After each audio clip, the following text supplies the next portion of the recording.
Welcome back to the shop, everyone. This week's video takes place in 3 weeks. We're 2023 week 26, 7, and 8. That is June 26th until July 16th. So we're getting kind of close to current here, and I'm actually recording this the morning of July 29th, so the morning that you guys might be watching this, because I realized, crap, I never finished the video, and I better go and get that done. So we're starting out. I am going to start making a piece of aluminum for my switch panel. So I recently got a new Dremel after my last one broke, and so I'm just kind of setting it up and trying to figure out how it all works. So that's what I'm doing right there, is just kind of going through it, reading the instructions, figuring out all the different little bits and pieces, the different attachments it came with, etc., etc.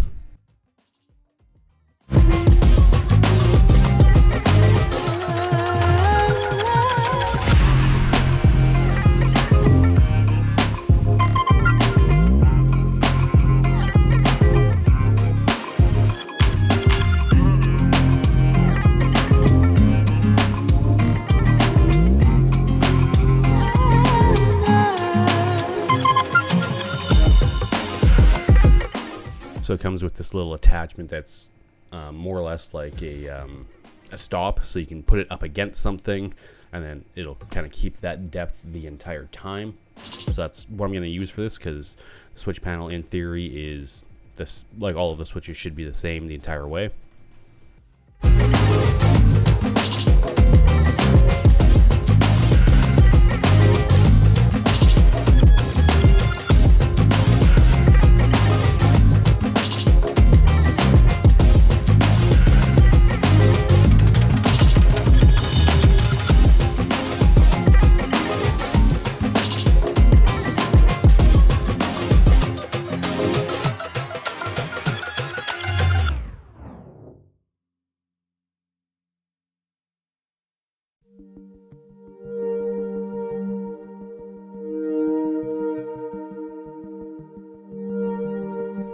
So that's the pattern right there, 6 rectangular switches and then my emergency stop button.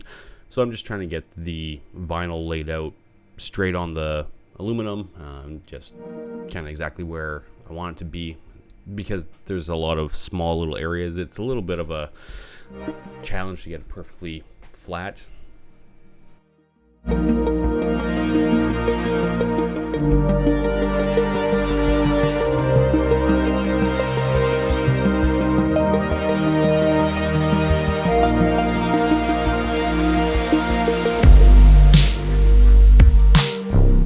Alright, so with that mounted, we can start with the first hole. So just using the Dremel, I'm just going to use the bit just to puncture and then not necessarily drill, but kind of mill across. So get the first hole, set the depth, and then let's go to town.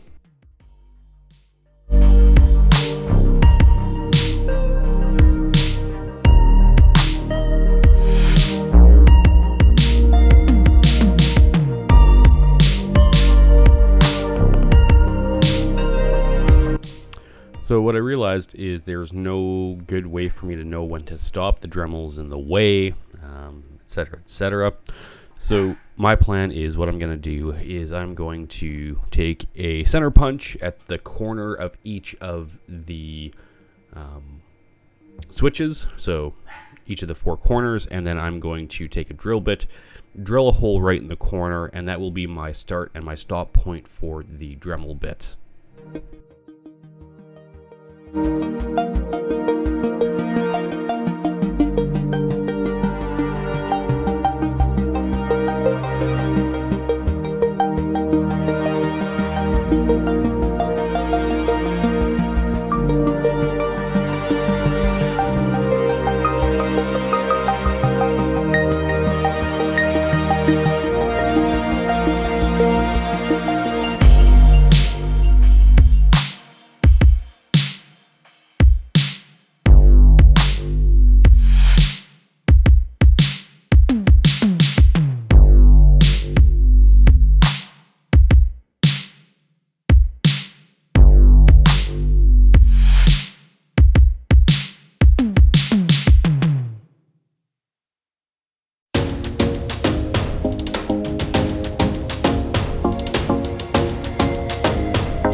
Alright, so now that those are all drilled out, we can, resume. So the Dremel goes very easily down into the first hole, and then using the guide on it, we can just move over to the next one.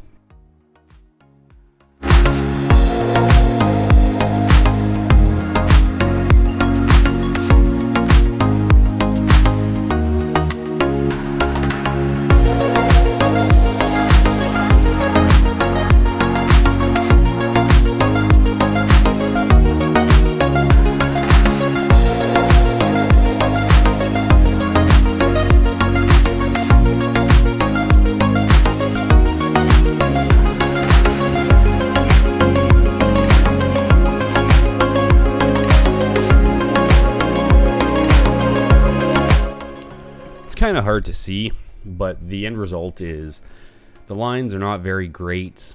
Yeah, I'm not loving this. You can see that, I go down to the hole and then it kind of sweeps down, and I mean, we'll see. This might work out, it might not, but we're going to continue on and just test it out, right? Because at this point in time, I don't know if it's going to work, it's not going to work, but I'm not in love with it.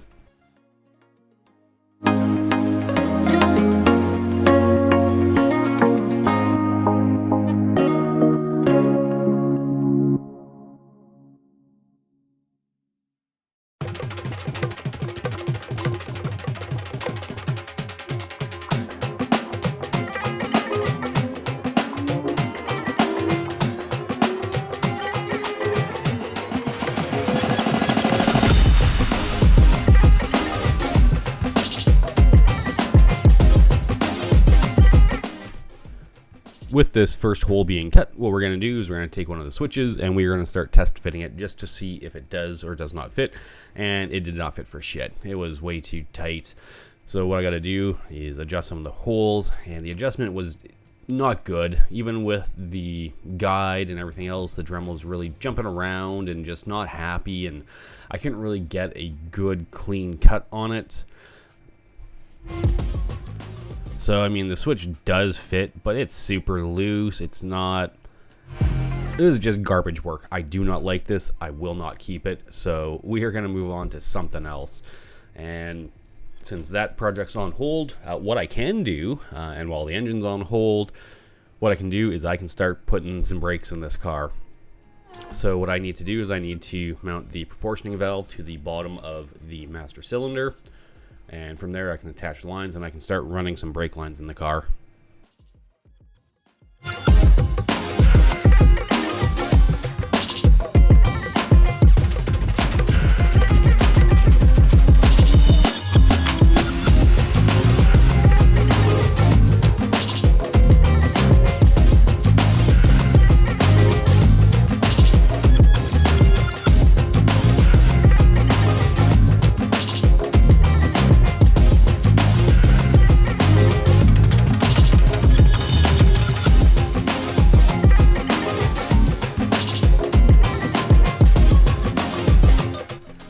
So this is a bare master cylinder, a bare brake proportioning valve, and the proportioning valve just sits right on the bottom of the master cylinder with those two socket head cap screws. I really like this because you don't need to remote mount this on the firewall or anything like that. It's just, it's very clean, it's very tight, it's very compact. I like it. So the instructions say to turn the brake proportioning valve all the way counterclockwise, turn it all the way clockwise, count the number of turns, and then you go halfway as a starting point. So I believe I was somewhere in the ballpark of like 9.5 turns or 10.5 turns, something like that. I mean, if you really want to, you can watch the video and count. So then I just came back out as a starting point. And then these lines go between the master cylinder and the proportioning valve. So there's a front in, a back in, and then there is a back out, which is the very far left port. You can see it says out. And then on the bottom, there's another out port, and that is the front out. So if you were using banjo bolts, you wouldn't need those little brass inserts. But since I'm not using banjo bolts, I need to put those in so that the brake lines that come with the kit, which are just your regular double double 45-degree flare will actually mate into the ports. So yeah, the Bear kit comes with those little, I think they're brass inserts that will accept the 45-degree flare. And then from there, I'm just going to connect the brake lines. I bought the prefab brake lines from Bear to come with the master and the proportioning valve, and you know, they're just a direct fit, super nice pieces. If I went this route again, I would again buy the prefab brake lines because it's just nice. I didn't have to bend it, didn't have to dick around with it.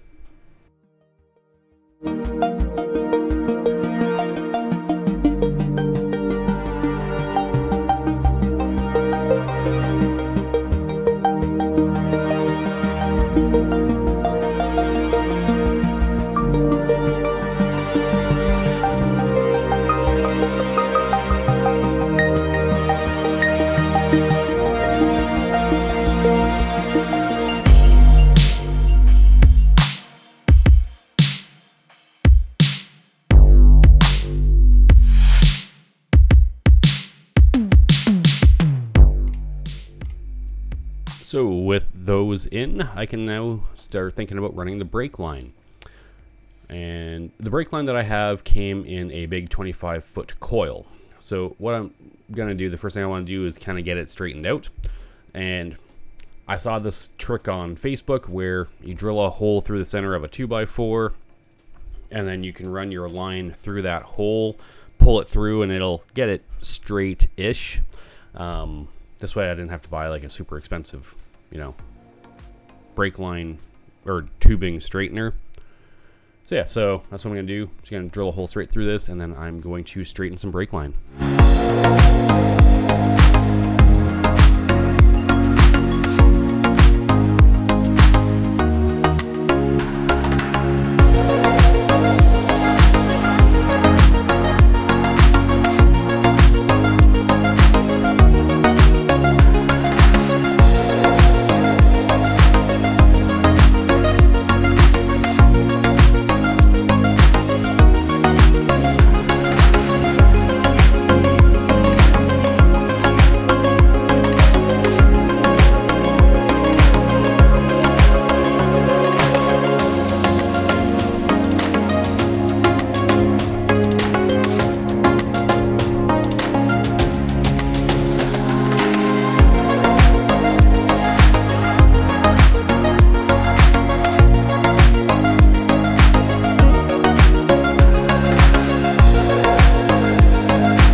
Since I need to get more brake line, I'm just going to open the door and then I'm going to, well, pull the brake line straight out.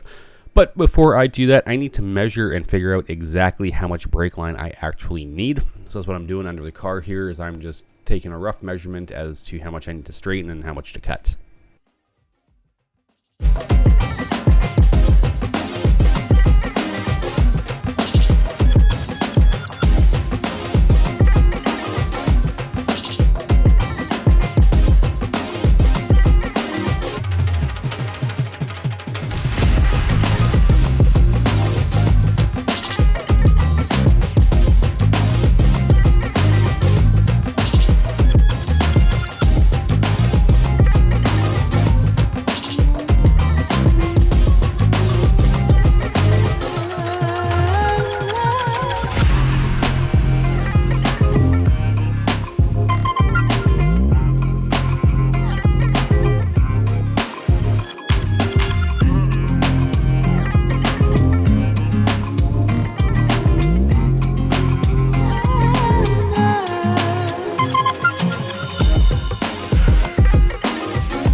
So with that, I am ready to make my first flare. As you can see, I put my nut on first.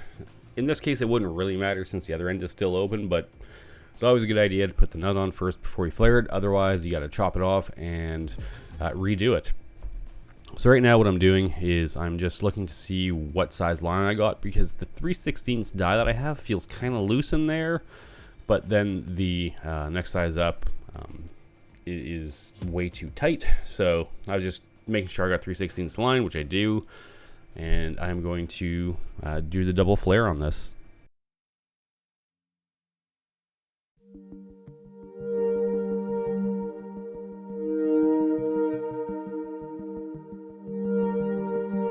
And of course I did the double flare out of camera view, so sorry about that. But it is done, and now I'm going to start bending this line up and start trying to get it where I need it to go down to the back of the car, because I'm doing the rear brakes first.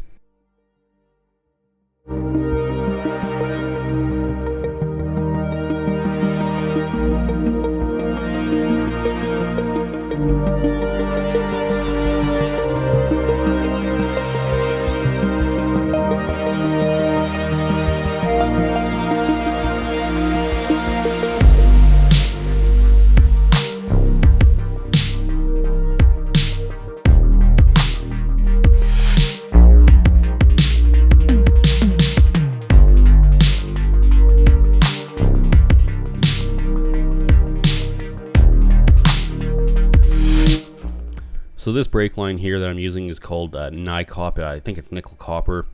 It's a very, very soft brake line. It's gonna be really good for me to use this to start with, because I can kind of get the template as to exactly where I want it, and then I will likely come back through and redo it in stainless after. Stainless is a lot harder to work with, a lot more expensive as well, so I don't really want to be playing around and making mistakes with the stainless. I want to get it all sorted out on the Nicop, and then I can go from there.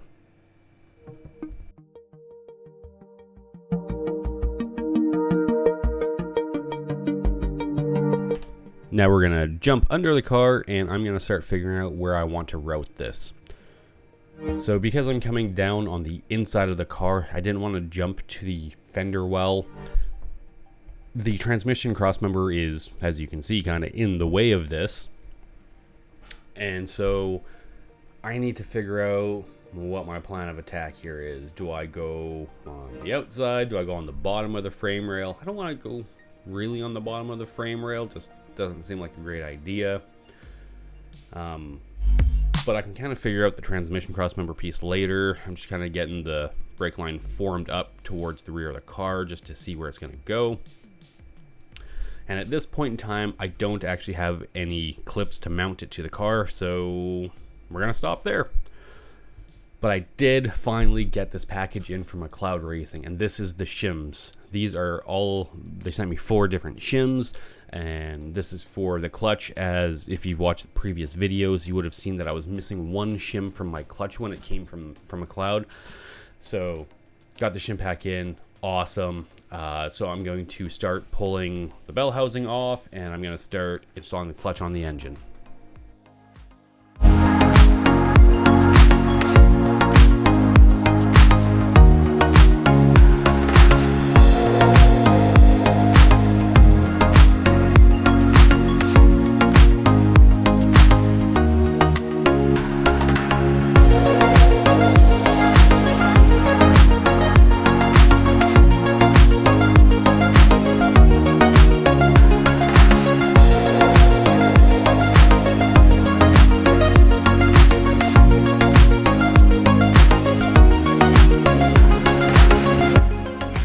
Grab the adapter ring, bring it over to the bench. They sent me 4 different shims, so I need to measure and figure out exactly which shim I need. And yep, so we're gonna measure.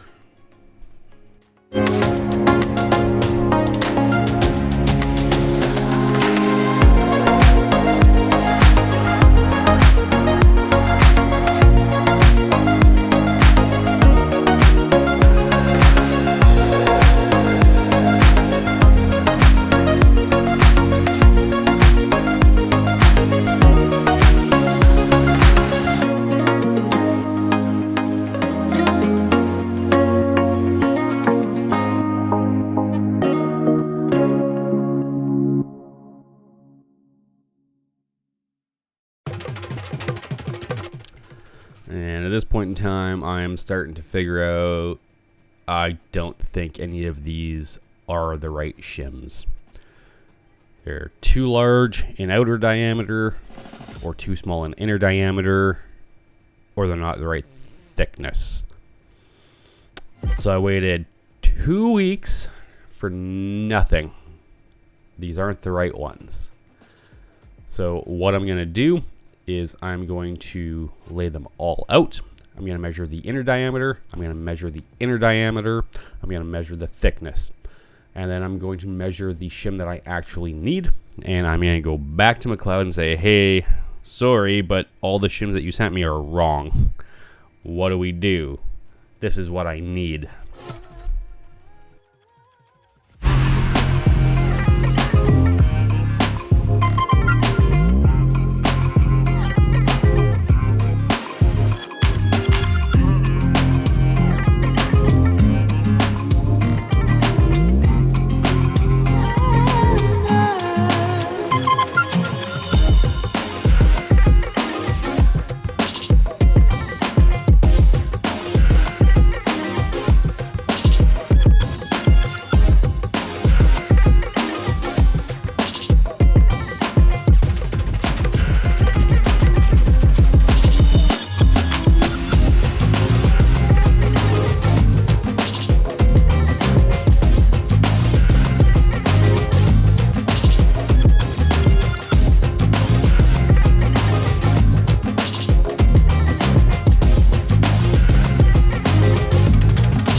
So as you can see here, I needed a 625 OD, a 373 ID, and a 009 thick shim, and none of the shims that they sent me were correct.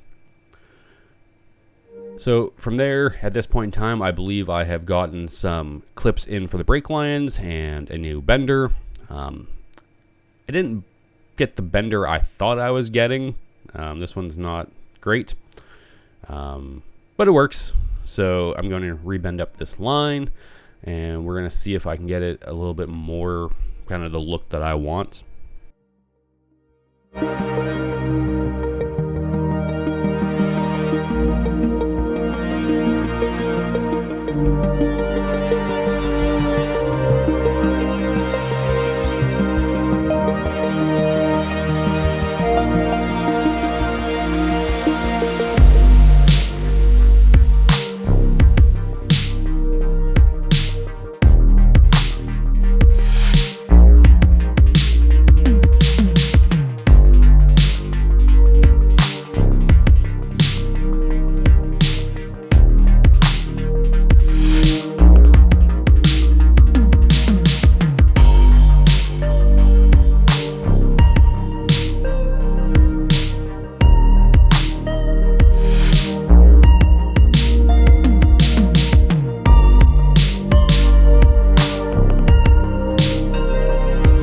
I'm kind of wanting this to do a loop straight down to the frame rail and then like 90 off to the back and then 90 and then go down to the back of the car.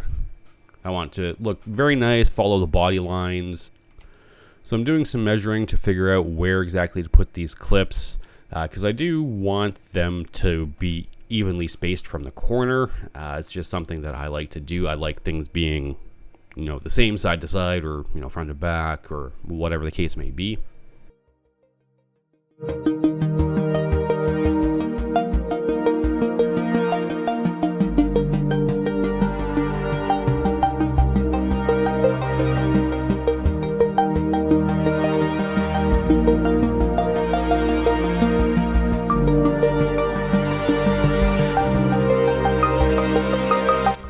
So I'm just figuring out which drill bit I need to use in order to put these fasteners into the car. And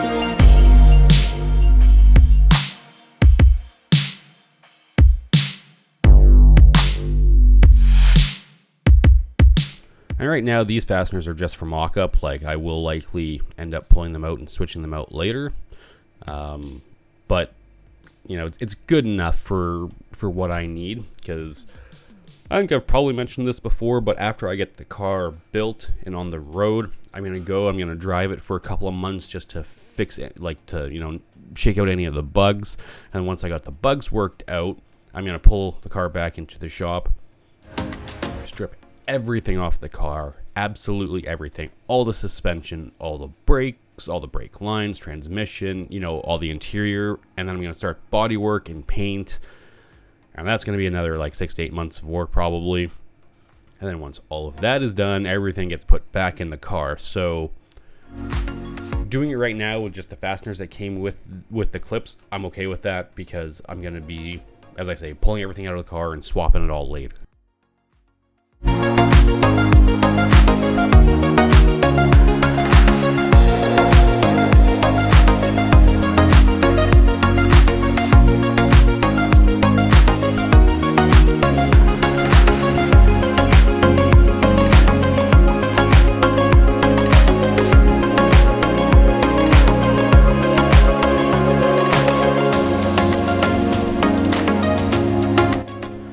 So now that I actually have the front line there kind of pinned in place, I can go under the car and I can start actually figuring out where I want to run this.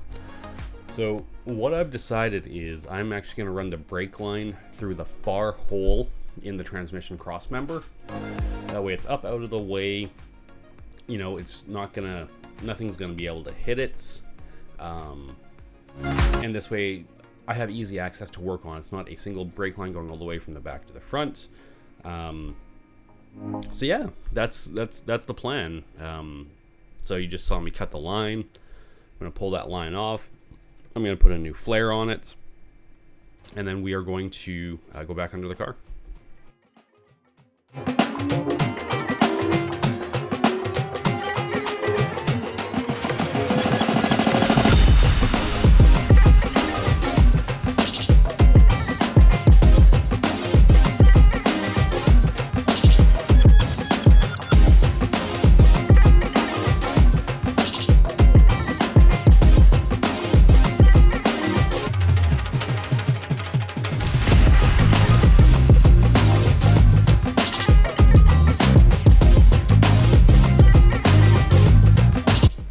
So I did pick up a new brake line flaring tool while I was ordering all the clips and stuff, and this one's vice mount.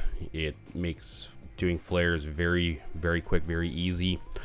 The old kit that I had that you kind of saw me use but didn't see me use, the flare wasn't fully centered, and I mean, it was an old kit, and as I said, the die didn't fit quite as I wanted. So I like doing things quick and easy and the best way possible. So I bought this. I'm going to be doing a bunch of brake lines on this car. I think I'm going to be doing some brake lines on my truck, and I think I'm going to be doing brake lines on the other car that I'm going to build eventually. So for me, I just like having the proper tool to do the job quickly, easily, and efficiently.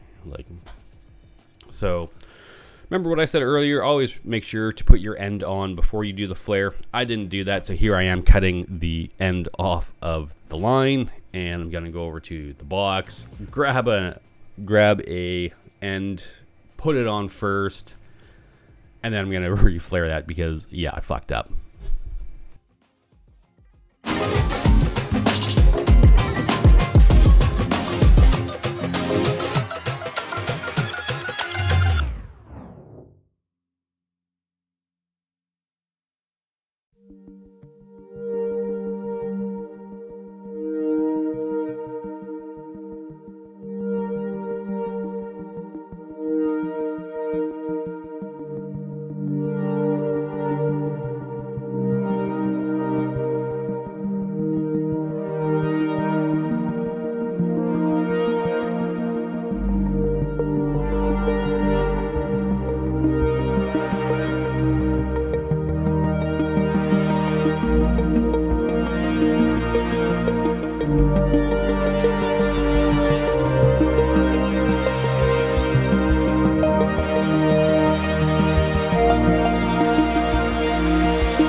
So I'm just putting another one of these clips, you know, midway down the line. And while I'm drilling, I'm being very, very cautious not to let the side of the drill bit hit the brake line, because it will chew that brake line out so fast. It's a very soft material. As you can see, I can just bend it by hand. So I'm being very, very careful there not to let it nick it. Otherwise, that's going to cause a leak. So as I'm putting this screw in, it breaks. I mean, these clips use only the finest Chinesium. It's just, it's bad how bad the fasteners that are included in this stuff are. So at this point in time, I'm like, fuck it, whatever, I'll just leave it as is. Right now, what you're seeing on those benches is another project that I am doing a video on, so you will see it eventually, but don't worry about that for now. Yeah, so what I'm going to do is I'm going to put a flare on the brake line going to the rear of the car, and it is just going to join up to the front brake line that we already did.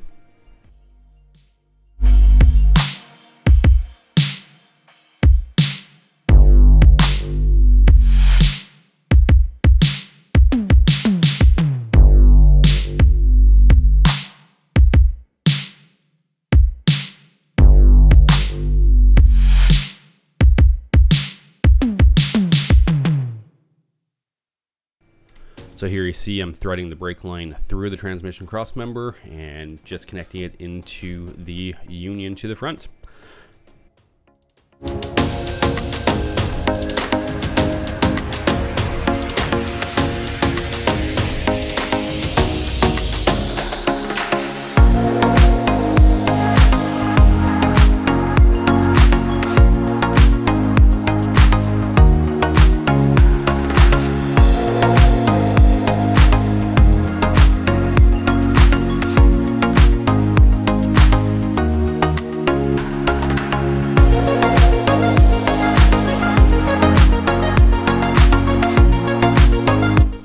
Folks, sorry about missing this upload last week, but that is all the time we have for today. So as always, if you've stuck around this long, I'd like to thank you for viewing, and we'll catch you in the next one.